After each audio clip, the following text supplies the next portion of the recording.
জয় মহাপ্রভুর জয়।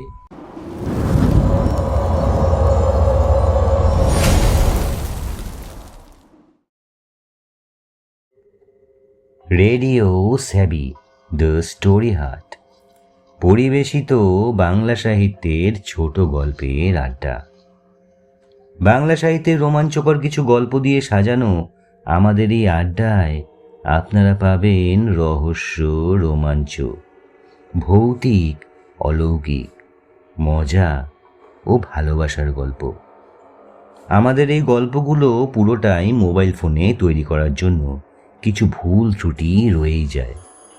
অনুগ্রহ করে এই ত্রুটি মার্জনা করে গল্প শোনার আনন্দ উপভোগ করবেন।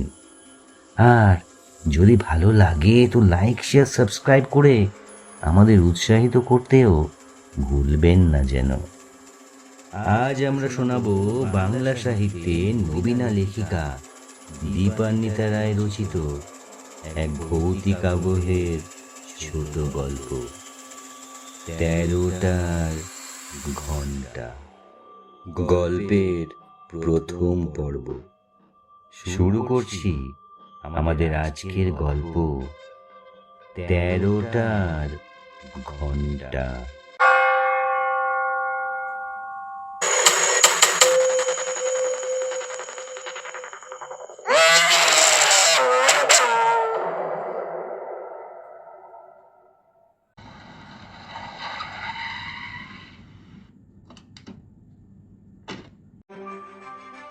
গাড়ি থেকে নেমে মস্ত গেটটার সামনে দাঁড়ালো দেবল। গেট নয়, বলা উচিত সিংহ দরজা আক্ষরিক অর্থে, কারণ গেটের বিশাল পিলার দুটোর উপরে দুটো পাথরের সিংহ এখনো বসে আছে।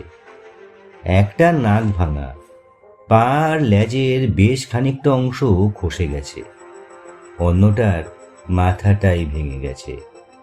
তবু এক সময় যে দুটো শ্বেতপাথরের কেশরওয়ালা সিংহ থামের মাথায় জাকিয়ে বসে থাকতো বুঝতে অসুবিধে হয় না। গেটের অবস্থাও তথৈবচ, কালো আর সোনালি রং ছিল বোধহয়।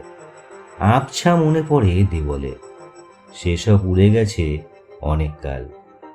মাথার দিকে সূচালো শিকগুলোই মরছে ঝুরঝুরে। বড় গেটটা সম্ভবত খোলাও হয় না বহুকাল। দেউরির পাশের ছোট গেট দিয়েই যাতায়াত চলে। গেট দিয়ে ঢুকে বেশ খানিকটা নুড়ি বেছানো পথ। অনেককাল আগে নিশ্চয়ই ফুলের কেয়ারি ছিল, এখন দুপাশে আগাছার জঙ্গল। বাগানের মাঝখানের ভাঙা ফোয়ারাটা থেকে দেবল কখনো জল পড়তে দেখেনি, তবে ফোয়ারার মাঝখানের পরিটা আস্ত ছিল। এখন একটা মুন্ডহীন ধরে ডানা দুটো লেগে আছে। মাঝখান থেকে কঙ্কালের হাতের মতো উঁকি মারছে জলের পাইপটা। দেখতে দেখতে দেবলের মনে হলো গোটা চৌধুরী বাড়িটাই যেন ওরকম একটা মুন্ডহীন কঙ্কালের চেহারা নিয়ে দাঁড়িয়ে আছে।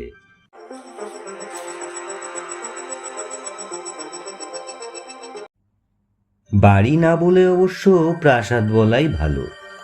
বিশাল বিশাল খিলান, চওড়া টানা বারান্দা, ঘোরানো সিঁড়ি, কোথাও শ্বেতপাথরের, কোথাও আবার দাবার ছকের মতো সাদা কালো পাথর বসানো মেঝে, মস্ত উঁচু সিলিং থেকে ঝুলে থাকা ঝাড় লণ্ঠন, মেঝে জোড়া নরম পার্সিয়ান কার্পেট পাতা। বাড়িটাকে নয়নপুর আর তার আশেপাশের মানুষজন রাজবাড়ি বলেই চিনত, যদিও রামেন্দ্র নারায়ণ চৌধুরী মোটেও রাজা ছিলেন না, তবে জমিদার ছিলেন। এই মৌজার অধিকাংশ জমিজিরেতি ছিল তার দখলে। দুর্দান্ত প্রতাপ এবং অত্যাচারী বলে পুরো পরগনাতেই কুখ্যাত ছিলেন তিনি। শুধু জমির উপর নির্ভর করে পয়সা নয়, বংশানুক্রমিক জমিদারও ছিলেন না। ইংরেজদের সঙ্গে নুনের ব্যবসায় পয়সা করেছিলেন, সঙ্গে জাহাজ ঘাটায় আরও 2-5টা ব্যবসাও ছিল। বিশেষ করে ঘড়ি মেরামতির কাজে বিশেষ নাম ডাক ছিল তার। সেসব থেকে পাওয়া টাকা আর সাহেবদের সঙ্গে দহরম মহরমের সুবাদে জমিদারির পত্তন করতে অসুবিধে হয়নি। কলকাতায় বাড়ি ছিল, কিন্তু বয়স একটু বাড়ার পর ব্যবসার কাজ ছেলেদের হাতে তুলে দিয়ে নিজে চলে এসেছিলেন নয়নপুরে। জমিদারের যোগ্য নায়েব ছিলেন হরিহর পৌতন্ডি। দুজনে মিলে প্রজাদের গলায় গামছা দিয়ে খাজনার টাকা আদায় করতেন। সেই টাকায় জমিদার বাড়ির রমরমা বাড়ত। দোল দুর্গোৎসবে মোৎসব হতো। কলকাতা থেকে নাকি সাহেব শুভরাও আসতেন নিমন্ত্রণ রক্ষা করতে। এসব কথা ভাবতে ভাবতেই বাড়িটার উপর আলগোছে চোখ বোলাচ্ছিল দেবল। এখন অবশ্য বাড়ির চেহারা দেখলে সেসব কথা কল্পনা করাও কঠিন। মস্ত কাঠামোটুকু শুধু টিকে আছে। তাছাড়া গোটা বাড়ির চেহারাটাই একটা দাঁত বের করা কঙ্কালের মতো। ইটের দেওয়াল বেয়ে ওঠা গাছের চারা রীতিমতো ডালপালা মেলে দিয়েছে। দোতলার অনেকগুলো জানলার খড়খড়ি ভেঙে ঝুলছে। পলেস্তারা খসে গেছে বহু জায়গাতে। শ্রীহীনভাবে বেরিয়ে থাকা ইটের উপর পুরু শেওলার আস্তরণ। একটা প্রাগৈতিহাসিক জন্তুর মতো গোটা বাড়িটাই যেন অতীতের গন্ধ গায়ে মেখে মাটিতে মুখ গুজে বসে মৃত্যুর জন্য অপেক্ষা করছে। কথাটা ভেবেই নিজের মনে একটু হাসল দেবল। এই অপেক্ষা পর্ব শেষ হবে এবার। জমিজিদের অনেক কাল গেছে।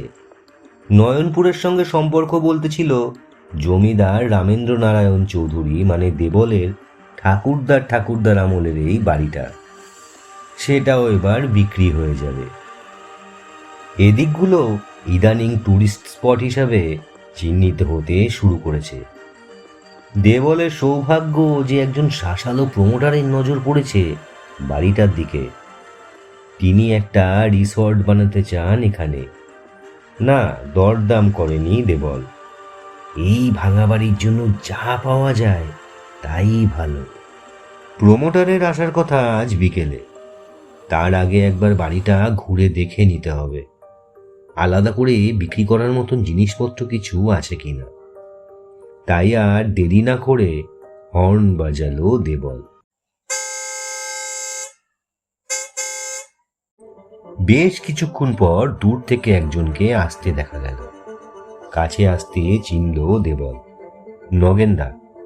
বয়স অনেকটাই হয়েছে, তবে সামনে একটু ঝুঁকে পড়লেও চেহারাটা এখনো শক্তপোক্ত। মাথার চুল যদিও বিলকুল সাদা, আর চোখের সেই চনমনে তীক্ষ্ণ চাউনিটাও নেই। কেমন একটা শূন্য দৃষ্টি। চাবিটা হাতে নিয়ে গেটের কাছে এসে দেবলকে দেখে একটু যেন চমকে উঠল নগেনদা। দেবল যদিও গত 20 বছরে নয়নপুরে আসেনি, কিন্তু নগেনদা মাঝে দু একবার কলকাতায় গেছে, তাই একেবারে না চেনার কথা তো নয়। তাছাড়া দেবলের আসার খবরও পেয়েছে। তাই নগেনদাকে চমকাতে দেখে একটু অবাক হয়ে দেবল বলল, কি হলো নগেনদা, তুমি কি আমাকে চিনতে পারছো না নাকি?